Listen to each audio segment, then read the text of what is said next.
Bem-vindos ao nosso bate-papo de negócio e tecnologia, hoje aqui com o professor Marco Antônio Espada. Muito obrigado, professor da FASB, Faculdade de São Bernardo do Campo.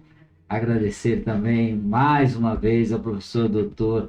Antônio Carvalho, coordenador do curso de ADM, Administração, né? Bem-vindo, professor. Olá, André. Vamos a mais um bate-papo, né? Que a gente está com intenção de transformar isso em podcast e aula, né? Então, para os nossos queridos seguidores e nossas queridas seguidoras, que a gente possa dar um momento de aula mesmo. Então, quem não tem a oportunidade de sentar num banco de aula, vai ter todas as nossas informações acadêmicas nesse podcast, né? E eu queria colocar um desafio aqui, professor. Voltar um pouco no tempo e a gente vai, à medida que vai passando as nossas aulas aqui, os nossos bate-papos, a gente vai evoluindo, né? Nós somos oriundos inicialmente nossa carreira na mesma escola, né? Que eu tenho muito orgulho, né? O Centro de Formação Profissional da Mercedes-Benz Brasil, né, professor? Sim. Você lembra bem dessa história, né? Sim. Que carinho, né? E eram outros tempos, outras diretrizes, né? E eu me orgulho muito, professor. Eu me lembro que a preocupação sempre foi a formação do homem, né? O profissional, a gente percebia que todo mundo conseguia se formar, mas o homem, o caráter, a pessoa, né? Por exemplo, puxa vida, professor, que orgulho a gente tinha de lavar os banheiros da escola. A gente era obrigado a lavar. Por que a gente fazia aquilo dando risada? A gente não viu a hora de chegar o dia de ir lá e fazer isso. E hoje, nos dias de hoje, isso é praticamente impossível, né? Mas eu vejo que isso trouxe muita disciplina. Um detalhe apenas. Como o senhor vê isso, professor? André, a cultura oriental, e eu sou um pouco fã dessa cultura, então desde cedinho, com 3 anos de idade, 4 anos de idade, o aluno ingressa a uma escola no Japão, tá? E ela recebe tarefas. Primeira coisa, aonde guardar o seu sapato, o seu tênis, seu chinelo, a pegar o seu chinelo para não sujar a escola. Ela recebe uma carga de aulas e ela vai para o refeitório almoçar. Então existe uma escala dentro dessa escola, onde que aquele aluno de 4, 5 anos, ele vai servir o coleguinha dele. Feito isso, existe uma escala. Quando termina a refeição, todos vão limpar o refeitório, inclusive o diretor da escola. Hoje acontece isso e é muito comum. E eu tenho um exemplo aqui, uma professora viu isso e falou, nossa, eu vou aplicar isso dentro da escola onde que eu dou aula. E o aluno falou para o pai e para a mãe que ele fez isso. No outro dia a mãe veio junto com uma reportagem falando que a escola não tem o direito de fazer com que o filho limpe o banheiro, que ela paga impostos, paga a escola e a escola tem que pagar um faxineiro para fazer isso. Tem inversão de valores, né, professor? A gente tinha, além dos professores, a gente tinha um apoio muito grande de casa, né? Desde os nossos pais, eu perdi meu pai muito novo, mas minha mãe era muito disciplinada e orientava como devia proceder. E um dia, conversando com o professor, eu me lembro, professor, que a sua mãe ensinou até como você vai se portar no ônibus para ir para a escola, né? Um dia você comentou sobre isso, não é? Exatamente, André.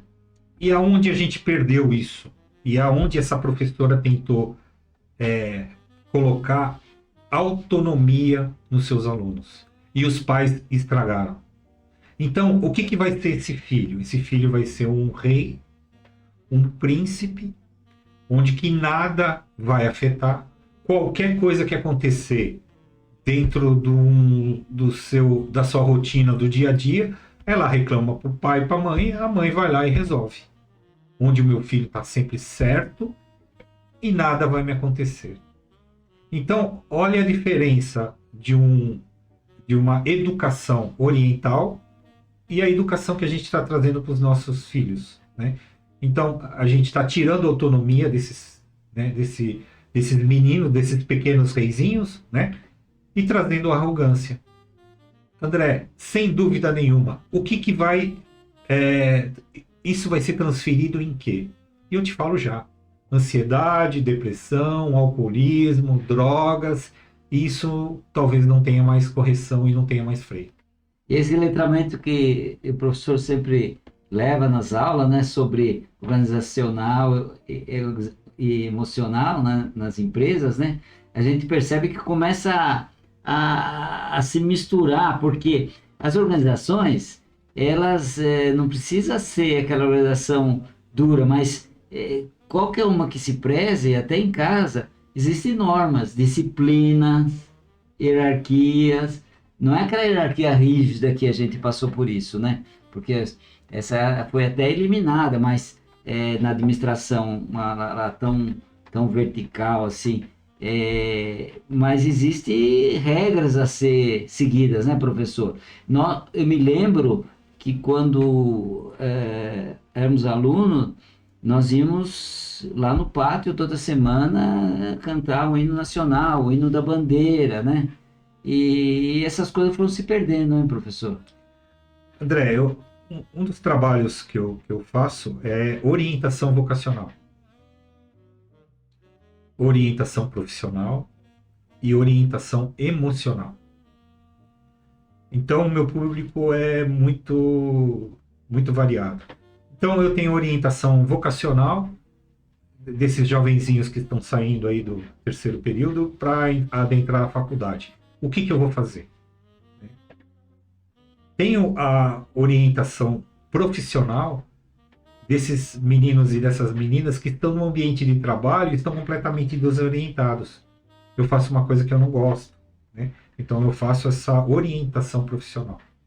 E dou também essa orientação emocional relacionado a todos esses fatores. Então a primeira coisa que eu chego para o pai, quando eles me trazem um filho para fazer uma orientação vocacional, é o que você quer do seu filho. Você quer que ele seja um ser humano ou quer que você simplesmente siga a sua vontade para ele ter a mesma profissão sua?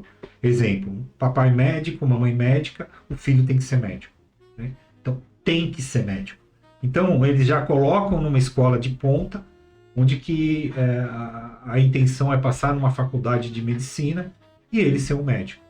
A gente vê pressão, né? Eu gosto, meus sócios também, a gente toda semana aí vai treinar um pouco, jogar um tênis, né? E a gente vê que nos treinos lá, né? Muitas crianças às vezes não querem estar lá treinando, sabe? Mas, puxa, os pais, o tênis dá muito dinheiro, eu quero que meu filho seja isso, aquilo. E já começa uma carga de pressão muito forte aí, né? Querendo que o filho seja um profissional de alta performance, quando ele ainda não está preparado para ser aquilo que ele quer, né? Perfeito, André. E assim, a minha reflexão com os pais é sempre nesse sentido, né? Você quer que seu filho seja um ser humano ou um melhor ser humano para o mundo? Essa é a grande pergunta. Para os outros, qual é a função dele? André, quando a gente não tem uma função de propósito na vida, a gente fica vagando. Então, se desde o começo, né, quando a gente fizer a primeira avaliação vocacional, a gente entender que o propósito daquele ser humano que está vindo fazer o vocacional comigo, ele é de ajudar pessoas, dificilmente ele vai sair fora da trajetória. E traz algumas algumas reflexões importantes, né, professor, do tipo, como vai ser esse mundo para o meu filho? Agora, como eu vou preparar o meu filho para o mundo, né? Essas são reflexões que a gente tem que fazer, assim, não é, professor? Exatamente. Porque se você preparar ele para uma coisa que ele não gosta, primeiro que ele vai ser um profissional frustrado. Se é um médico, vai ser aquele médico, puxa vida, que porcaria, vou ter que atender vários pacientes hoje, né? Então, ele não está preparado para ser um ser humano. Ele simplesmente foi preparado para exercer a função de medicina, né? Que é muito pouco, na minha opinião. Hoje o médico, né, tem que ter várias competências, né? Inclusive as humanas, né? Que, na minha opinião, é muito pouco formado dentro do ambiente acadêmico. Eu sempre faço essa mesma pergunta quando eu chego perto de um médico, né? E pergunto para ele, quantas aulas você teve de saúde? E ele demora para pensar, né? Ele demora para responder. Agora, quantas aulas ele tem de doença? Né? É o que mais tem. Então, se a gente não tiver uma noção do que é saúde, bem-estar e do que é doença, né? Como é que é a formação desse médico? Vai ser uma formação humanizada? Né? Tanto é que a gente nós temos um plano de saúde, né? Ou de doença. Eu acho que a gente tem um nome de plano de saúde, mas a gente usa só quando está doente, né? Então, a inversão de valores. Então, essa inversão, né, que a psicologia positiva traz, que é a visão do bem-estar. Hoje, André, a saúde, ela é muito mais do que a ausência de doença. Hoje, saúde é o bem-estar físico, mental, cognitivo e social. Então, quando você está bem com todas essas ações relacionadas à nossa saúde, né, eu diria que a gente está bem equilibrado. Então, saúde não é ausência de doença. É muito mais do que isso. E eu vejo também, professor, eu por muitos anos fui professor de cursos técnicos profissionalizantes, né? E eu me lembro que a gente dava muito ênfase na formação do homem, do caráter, dele ser um colaborador, trabalhar com espírito de equipe e tal. Às vezes eu fico me deparando hoje, ministrando aula já para engenharia, banco de dados, já há alguns anos, eu fico me deparando o seguinte, a competição ficou mais acirrada. Então, se eu tivesse que voltar no tempo e fazer aquela época que a gente formava um colaborador, e agora eu vejo que às vezes me passa na cabeça, puxa vida, eu também preciso ensinar ele a competir um pouco, porque senão ele é engolido pelo mercado. Mas uma competição sadia, não aquela competição que vai prejudicar o colega ou coisa parecida, né? Porque naquela época as empresas se preparavam, as organizações se preparavam, agora não. Agora cada um tem que buscar suas próprias competências, né? E eu vejo puxa vida, às vezes eu fico pensando como equilibrar os alunos nos cursos técnicos, nos cursos de engenharia, porque a hora que ele se forma, ele vai para o estágio já, eu queria ser chefe. Mas não tem vaga para todo mundo ser chefe. E ele também precisa ter uma visão que existe uma carreira que não precisa ser somente vertical, ela pode ser horizontal. Muitas vezes ele pode ter um determinado cargo de especialista na área que ele está atuando, que muitas vezes ele vai ganhar mais que chefe, porque ele tem algumas competências que permitiu ao gestor dele reconhecer isso na organização, e o gestor mesmo ele ter aquele reconhecimento financeiro só se a empresa está indo bem, porque se não está indo bem, o executivo é mais pressionado, né? Isso aí é uma dura realidade, né, professor? André, vou deixar uma dica aqui, e você bem colocou na parte da competição. Então, a competição sempre vai existir. É só mudar o foco. Então, eu quero ser melhor para os outros. Eu quero ser melhor para a sociedade. Não ser melhor do que os outros. Faz muito sentido isso. Então você tira essa competição. Eu não quero ser melhor que os outros. Eu quero ser melhor para os outros. Então eu vou me esforçar.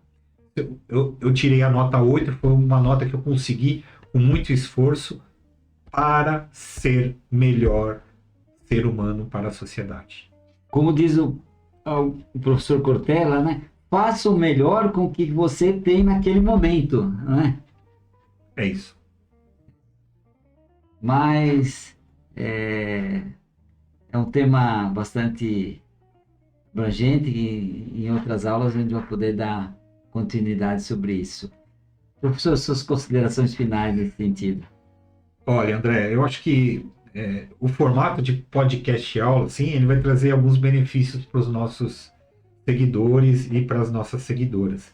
É ter a oportunidade de um aluno assistir a aula sem estar presente dentro de uma faculdade. Então, acompanhando os nossos podcasts, é a mesma aula que eu dou para os meus alunos. A gente vai ter a oportunidade de dar essa aula para os nossos seguidores e nossas seguidoras.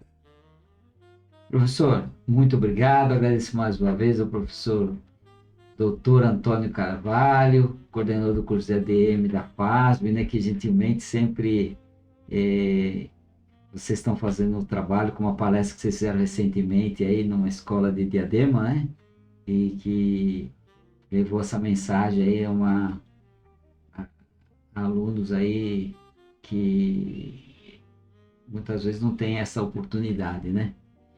Então esse foi mais um Vox Talk, nosso bate-papo de negócio e tecnologia. Não se esqueça de assistir o episódio anterior com o professor Marco Antônio Espada e entre outros. Não esqueça de se inscrever no canal e dar um like. Até o próximo Vox Talk.